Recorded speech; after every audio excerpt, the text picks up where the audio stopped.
পশ্চিম মেদিনীপুরের নানা জায়গায় এখনো বন্যা পরিস্থিতি চলছে। এই বন্যা পরিস্থিতি দেখতে সাহায্যের হাত বাড়িয়ে দিয়েছেন পশ্চিম মেদিনীপুর জেলার 2 ক্লাব তৃণমূল কংগ্রেসের সভাপতি ইফতেখার আলী। এরপর সাংবাদিকদের মুখোমুখি হয়ে কি বললেন শোনাবো আপনাদের। আমরা এসেছিলাম দাদুনগর ব্লকের থেকে এসেছিলাম। আমরা ডেবরা ব্লকে আছি। জায়গাটার নাম হচ্ছে চক অনন্তপুর। যা দেখছি সত্যি বলছি দুঃখের ব্যাপার, খুবই দুঃখের ব্যাপার। মানুষের দুঃখ দেখে আমরা সহ্য করতে পারছি না।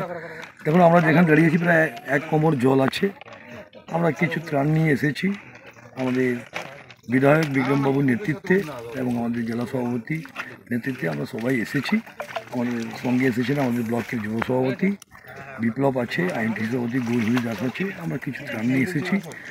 যেটুকু এনেছি সেটা কিছু হবে না, সবাই যদি একটু একটু হেল্প করি, মানুষের পাশে দাঁড়ানো আমাদের দায়িত্ব। আমাদের নেত্রী মমতা বন্দ্যোপাধ্যায়, আমাদের সেনাপতি অভিষেক বন্দ্যোপাধ্যায়ের নেতৃত্বে আমরা সবাইকে নিয়ে চলার আমরা একটা ব্যবস্থা করছি।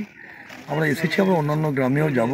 আমাদের জেলা সভাপতি এসে পৌঁছাবেন, তারপরে আমরা যাবো। এখানে একটা ডেবরা যিনি সভাপতি উনিও আমাদের সঙ্গেই আছেন।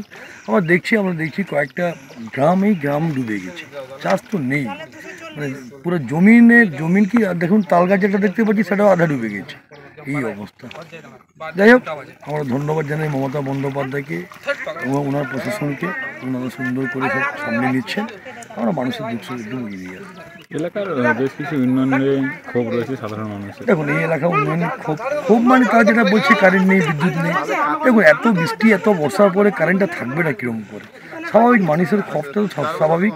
তো আমাদেরকেও বুঝতে হবে এবং বোঝাতেও হবে। কারেন্ট থাকলে যদি কিছু দুর্ঘটনা ঘটে যায় তার দায়ীটাই